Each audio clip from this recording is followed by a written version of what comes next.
Hallelujah. परमेश्वर का धन्यवाद करती हूँ। मैं कई दिनों से कुछ ऐसा जो भी मैं वचन के द्वारा सीखती हूँ शेयर करूँ, कई स्टोरी मैं शेयर करूँ ऐसा सोच रही थी, लेकिन मैं कर नहीं पा रही थी क्योंकि मैं डरती थी। मेरे अंदर एक झिझक आता था कि लोग क्या बोलेंगे, क्या कमेंट पास करेंगे, मैं इस योग्य नहीं हूँ। लेकिन मैं एक सामरी स्त्री के वचन जो जब मैं पढ़ने लगी, जब मैं देखने लगी, जब मैंने द चूज़न में देखा तो मैं इस बात को एकदम गहराई में गई और मैं पढ़ने लगी। मैं और उसका अध्ययन किया तो बार बार मेरे अंदर से ऐसे आवाज़ आ रहा था कि मैं ये शेयर करूं। जब तक मैं ये शेयर नहीं कर पा रही हूँ तब तक मेरे को शांति नहीं मिल पा रही है, इतना मुझे बार बार याद आ रहा है। तो हम जैसे देखते हैं, एक स्त्री क्या चाहती है। एक स्त्री यही चाहती है कि उसका एक अच्छा परिवार हो, उसका पति हो, वो आनंदमय जीवन बिताए। तो ठीक उसी प्रकार सामरी स्त्री भी वही चाहती थी कि उसका एक परिवार हो, शांति से वो अपना जीवन बिताए, उसका पति हो, उसके परिवार हो, ऐसा वो चाहती थी। लेकिन उसका वो सी सब चीज़ें ना मिलने के कारण वो कई गलत चीज़ों पे चली गई, उसका चरित्र उसने बिगाड़ दिया। हालेलुया। जैसे हम देखते हैं कि जैसे यीशु मसीह अपने चेलों के साथ यहूदिया नगर से होके गलील के लिए जा रहे थे, तो वहाँ पे यीशु मसीह ने गलील में ना जाते हुए सामरिया नगर में गए। उन्होंने अपने चेलों को कहा कि हमें एक जगह रुकना होगा, सामरिया नगर। तो जैसे वो गए वहाँ पर तो उन्होंने अपने चेलों से कहा, तुम भोजन का बंदोबस्त करो, मैं आता हूँ। तो ऐसे यीशु मसीह उस कुएं के पास गए जो सामरिया नगर में है, जो याकूब ने अपने बेटे यूसुफ के लिए बनाया था। तो वहाँ पे जैसे वो जाते हैं तो वहाँ पे एक सामरी स्त्री आती है जल भरने के लिए दोपहर के समय में। जैसे वो आती है तो यीशु मसीह उसे कहते हैं कि हे स्त्री, मुझे पानी पिला। तब वो अनदेखा करती है, नहीं सुनती है।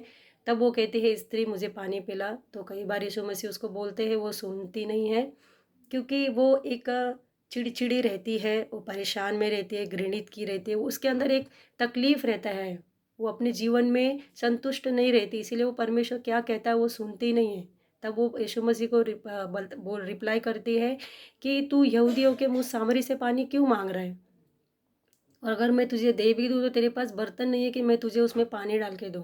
हालेलुया। तब वहाँ पे यीशु मसीह कहते हैं, अगर तू परमेश्वर को जानती तो उसे पानी पिलाती, और वो पानी तुझे ऐसा, और परमेश्वर तुझे ऐसी आशीष देता, तू कभी प्यासी न होती, तृप्त हो जाती। लेकिन वो समझ नहीं पाती है। हालांकि वो यीशु मसीह मसीहा को ही ढूंढती है कि कोई मसीहा आए उसके जीवन में उद्धार आए, उसके जीवन में शांति आए, जो वो चाहती थी वो उसे मिले। सामने से वो यीशु मसीह उसको बोलते हैं, फिर भी वो समझ नहीं पाती है। क्यों?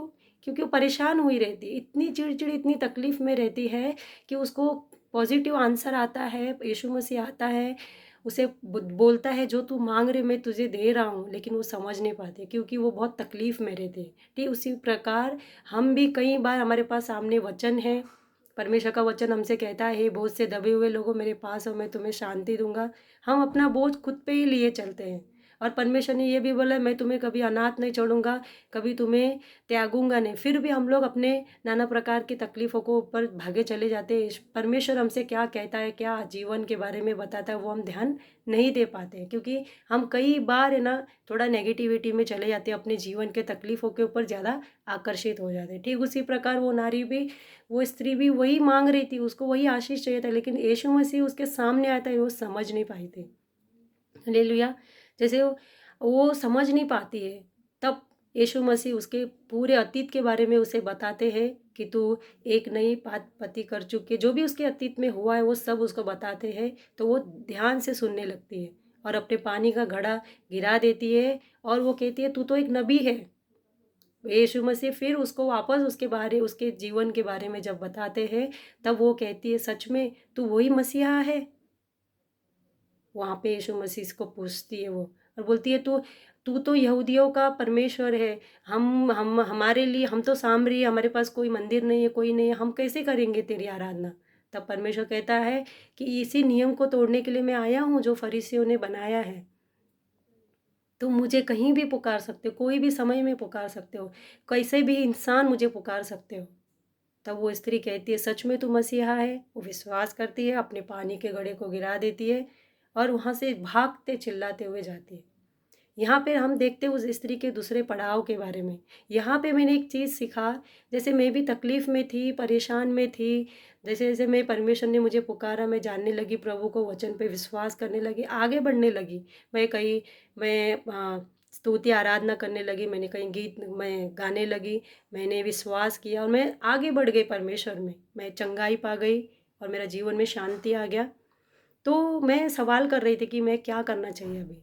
तो जैसे मैंने ये सामरी स्त्री के बारे में सीखा, पढ़ा, उसने क्या किया वहाँ पे वो ठीक हो गई। उसको जो चाहिए था वो उसे मिल गया, मसीहा उसको मिल गया। तो उसने क्या किया, वो भागते चिल्लाते हुए अपने नगर में गई और लोगों को कहने लगी कि मैं जिसे ढूँढ रही थी, जिसे पुकार रही थी, वो मुझे मिल गया है। उसने मेरे जीवन के सारे अतीत मैंने जो किया था, वो सभी चीज़ें उसने मुझे बता दी। क्या ये मसीहा नहीं है? तो उसने वो जैसे भागते हुए गई, पहले वो दिन दोपहरी में पानी भरने आ रही थी, क्योंकि उसे चिंता थी लोग उसे अपशब्द बोलेंगे, लोगों के बातों को सहने के लिए उसके पास ताकत नहीं था, वो लोग उसके बारे में बहुत बुरा-भला कह रहे थे। तो वो डर से वो दोपहर में आती थी ताकि अकेले पानी भर के कोई ना रहे, तब वो समय में भर के वो चली जाए, क्योंकि लोगों के तानों से वो डरती थी। लेकिन जब यीशु मसीह उसके जीवन में आते हैं, वो विश्वास करती है, वो भागते हुए, चिल्लाते हुए जाती है, तब ये नहीं सोचती है कि लोग उसे क्या बोलेंगे, कैसे शब्द उसे इस्तेमाल करेंगे, उसके साथ क्या व्यवहार करेंगे, वो कुछ नहीं सोचती है। भागते हुए वो सामरिया नगर में जाती है और लोगों को परमेश्वर का सुसमाचार सुनाती है।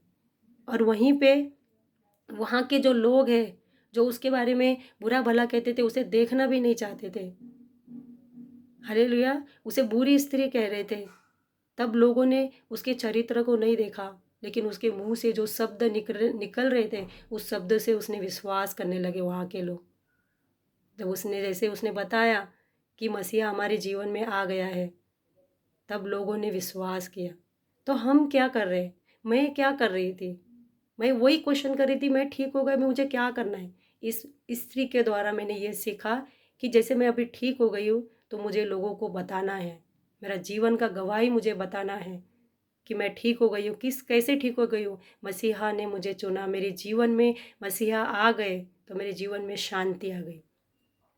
आज कई लोग परेशान हैं, तकलीफ़ में, कई स्त्रियाँ ये सोचती है मुझे कुछ नहीं आता है, मैं पढ़ी-लिखी नहीं हूँ, मैं हाउसवाइफ़ हूँ, मैं बीमार हूँ, मैं गरीब हूँ, कई नाना प्रकार के सवालों के घेरी हुई है। लेकिन मेरी बहनों, विश्वास करो परमेश्वर के वचन के ऊपर, आप पूरी तरह से विश्वास करो, जैसे वो सामरी स्त्री ने परमेश्वर पे विश्वास किया। वो कितना तकलीफ़ से होके जा रही थी, कितनी परेशानी से होके जा रही थी, लेकिन जैसे ही मसीहा उसके जीवन में आया, उसका जीवन आनंदमय, सुखमय हो गया। उसके जीवन में वो मान और वो सम्मान मिला। एक समय था वो दोपहर में पानी भरने आ रही थी, इतनी तकलीफ़ में थी, लोग उसे बेइज़्ज़त कर रहे थे। लेकिन जैसे ही मसीहा उसके जीवन में आते हैं, तो परमेश्वर उसकी महिमा को बढ़ा देते हैं। वो जो बोलती है, लोग उसके बातों पे विश्वास करने लगे। पहले का समय ऐसा था कि वो कुछ बोल नहीं पा रही थी, छिप रही थी लोगों से। लेकिन ये मसीहा आने के बाद उसके जीवन में ऐसा हुआ, वो जो बोल रही थी, लोग उसकी बातों को सुन रहे थे। तो परमेश्वर ने उसकी महिमा को, उसके मान-सम्मान को बढ़ा दिया। सच में ये काम केवल मसीहा ही कर सकते हैं और कोई नहीं कर सकता। आप सोचते रहेंगे मुझे ये नहीं आता, मुझे वो नहीं आता। परवाह मत करो, परमेश्वर आपके साथ में है, वो बहुत बड़ी बात है। मैं भी ऐसा ही सोचती थी। मैं गा रही थी, आराधना करती थी और मैं वचन पढ़ती थी, थोड़ा मैं वचन का से कुछ प्रचार करने का सोचती थी। मैं सोचती थी लोग मुझे क्या बोलेंगे? मेरे बारे में क्या कमेंट पास करेंगे? लेकिन देखिए, उस सामरी स्त्री के द्वारा मेरे जीवन में परिवर्तन आया और हिम्मत करके मैं ये समाचार बता रही हूँ आप लोगों तक। क्या ये हमारा मसीहा ऐसा काम नहीं कर सकता? वो महान परमेश्वर है। सचमुच वो महान है, वो आपके जीवन में भी आशीष को लेके आएगा। आप जिस तकलीफ़ से, जिस दौर से होकर गुज़र रहे हो, उस पे विश्वास करो, उसको थामे रहो, उसके वचन पे विश्वास करो।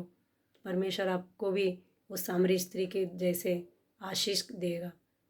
आपका मान-सम्मान फिर एक बार लौट आएगा। हालेलुया! परमेश्वर का धन्यवाद हो इस समय के लिए। Thank you Jesus, we glorify your name. धन्यवाद यीशु, धन्यवाद।